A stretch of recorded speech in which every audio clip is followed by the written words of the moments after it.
Dimanche 1er janvier 2023, bonjour à tous. Vous suivez le premier point d'information sur RTI1. L'année 2023 décrétée année de la jeunesse, c'est l'une des annonces phares du chef de l'État.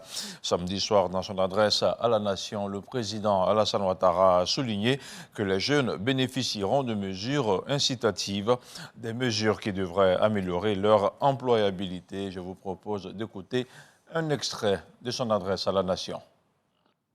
Mes chers compatriotes, chers jeunes, je voudrais à présent m'adresser à nos jeunes, filles et garçons, car je suis convaincu que votre talent et votre énergie sont une chance pour notre pays. Je crois fermement en votre capacité à contribuer au développement de la Côte d'Ivoire. C'est pourquoi j'ai décidé de faire de 2023 l'année de la jeunesse. Je répète, 2023 sera l'année de la jeunesse. Nous allons renforcer et accélérer notre dispositif d'accompagnement de nos jeunes à travers de nombreuses actions, notamment le renforcement et l'expansion des écoles de la seconde chance pour ceux qui sont sortis trop tôt du système éducatif ou qui souhaitent se réorienter. Deuxièmement, l'amélioration de l'employabilité de notre système de formation professionnelle et universitaire. 3. L'accélération de la construction d'infrastructures sportives et récréatives. 4. Le renforcement de l'encadrement et du financement direct des projets jeunes. 5. Une participation plus accrue des jeunes au marché public de l'État et la mise en place d'un incubateur pour l'innovation et l'entrepreneuriat pour catalyser le génie créatif de nos jeunes et accélérer le développement des startups. Par ailleurs, chers jeunes, nous comptons renforcer notre dispositif de soutien et de financement des PME avec la mise en place d'une dotation spéciale pour garantir les prêts aux PME. En outre, j'ai instruit le gouvernement à l'effet de poursuivre les efforts pour ramener les délais de paiement des factures des PME à moins de 30 jours. Je répète, à moins de 30 jours. Ces efforts devront s'étendre aux sociétés d'État et aux établissements publics nationaux. Je vous invite donc, chers jeunes, à saisir ces opportunités pour que nous construisions ensemble la Côte d'Ivoire de demain, la vôtre, pour notre bonheur à tous. Et voilà, c'était l'annonce du chef de l'État, une annonce adressée à la jeunesse ivoirienne. Le président Alassane Ouattara a également adressé un message au pape François suite au décès de sa sainteté, le pape Benoît XVI. Je voudrais saluer le souverain, la mémoire d'un souverain pontife intègre, pieux et défenseur des valeurs chrétiennes traditionnelles. En cette circonstance particulièrement douloureuse, je voudrais, au nom du peuple et du gouvernement ivoirien, ainsi qu'en mon nom propre, adresser à votre sainteté et à la curie romaine mes condoléances les plus émues et mes sentiments de profonde compassion, signé le président Alassane Ouattara. Dans la commune d'Abobo, le tournoi doté du trophée Kandia Camara a connu son apothéose. Il a été remporté par l'équipe de Oza qui a pris le meilleur sur celle de l'ACEPA. Marraine de la compétition, la ministre Kandia Camara a exhorté les participants à la cohésion sociale. Elle s'est ensuite engagée à promouvoir le sport dans la commune d'Abobo. Un reportage de Frédéric Oulaï avec le commentaire de Didier Nguessan. complexe sportif d'Abobo, le tournoi de la municipalité doté du trophée Kandia Camara, maire de la commune, a livré son verdict. Après les phases de poule, la finale a opposé la formation d'Ozar à celle de CEPA. À l'issue des 90 minutes, la rencontre s'est soldée par la victoire du FC Ozar sur un score de 4-1. La finale de la 11e édition de cette compétition a été parrainée par la maire Kandia Camara. Vainqueurs et vaincus se sont réjouis du fair play entre les différentes équipes lors de la compétition. Nous avons donné le meilleur de nous-mêmes, vu que l'équipe adverse était vraiment au point par rapport à nous, mais nous avons donné le meilleur de nous-mêmes ce soir. Je suis content. À la première mi-temps, on était en difficulté. À la deuxième période, on a levé la tête. On les a poussés, on a marqué 4 buts. Donc je suis content et je suis fier de nous. Promouvoir la cohésion sociale entre les filles et fils de la commune, tel est l'objectif de Kandia Camara. Elle ambitionne de faire d'Abobo une pépite du sport en Côte d'Ivoire. Quoi qu'on dise, c'est Abobo qui sort vainqueur. C'est la jeunesse d'Abobo qui sort vainqueur. C'est le sport en général qui sort vainqueur. Mais c'est surtout la cohésion ici à Abobo. Donc bravo à toutes ces équipes, bravo à tous ces jeunes. Et je voudrais demander aux jeunes et à leurs encadreurs de continuer de nous faire confiance. Le titre de meilleur buteur de ce tournoi est revenu à Kamagate Draman de la formation CEPA. Il a reçu une enveloppe et un trophée. L'équipe de la finale a reçu une somme de 300 000 francs CFA et un jeu de maillot. Quant au vainqueur, il repart avec un montant de 500 000 francs CFA et un trophée. On s'intéresse maintenant au fait de fin d'année pour la sécurisation des biens et des personnes. La Direction générale de la police a déployé un dispositif impressionnant. Il compte en son sein plusieurs unités de différentes forces militaires. Environ 18 000 éléments ont été mobilisés pour renforcer la quiétude de population.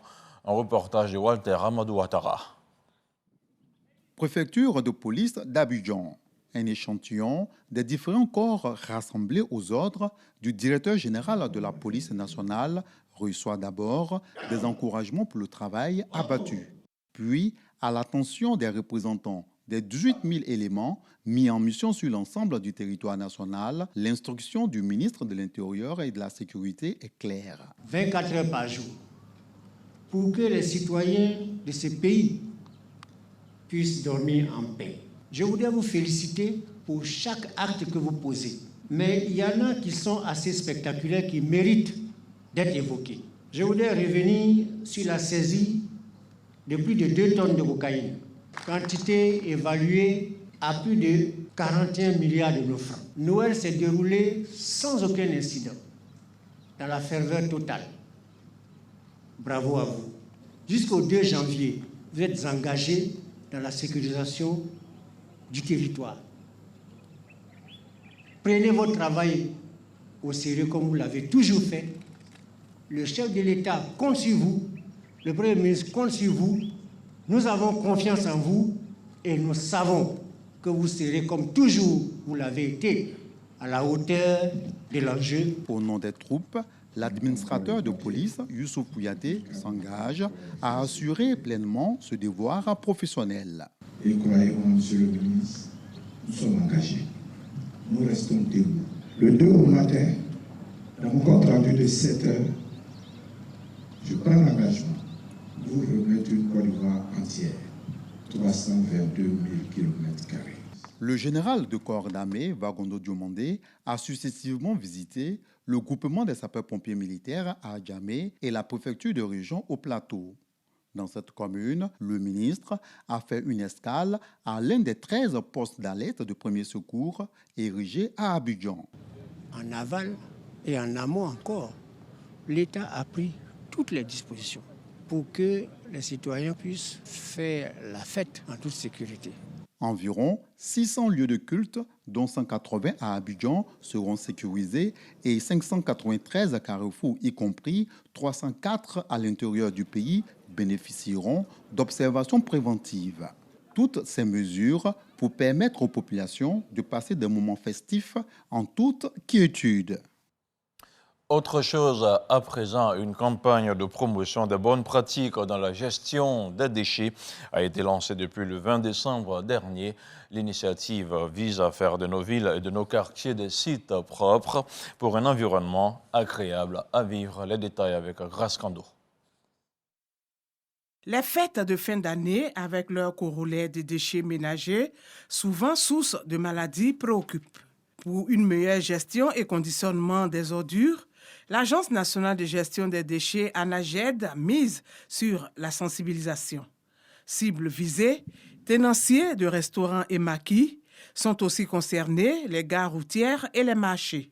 Maintenant que je viens de réceptionner ces sachets poubelles-là, je pense que pendant ces fêtes de fin d'année, nous allons devoir maintenant mettre les ordures à l'intérieur, bien attachées, pour éviter que les mouches, tout ça, viennent se poser sur la nourriture. Comme ça, les clients vont savoir aussi que nous sommes propres et la nourriture est bien saine. C'est très salutaire, hein, le geste du ministère de la Salubrité. Et nous avons le devoir aussi d'accompagner. On va entretenir l'environnement pour que nos clients se sentent vraiment à l'aise et vraiment bien. Voilà, il faut que l'endroit soit parfait et bien propre. Une action qui bénéficie de l'appui des bénévoles œuvrant dans le domaine de la salubrité. Nous, effectivement, nous passons avec nos équipes pour faire du corps à corps, pour leur parler directement, et puis avec des exemples à l'appui, et puis leur offrant des sacs poubelles pour que leur montrer le bon exemple là où il faut conditionner les ordures. Parfois, là où vous passez, vous conditionnez, vous donnez des conseils. Dès que vous tournez le dos, vous voyez quelqu'un qui jette des sachets par terre. Donc, il faut que ça cesse. La campagne de sensibilisation s'étend sur toutes les communes du district d'Abidjan. À l'intérieur du pays, l'accent est mis sur les corridors. L'activité se déroule très bien.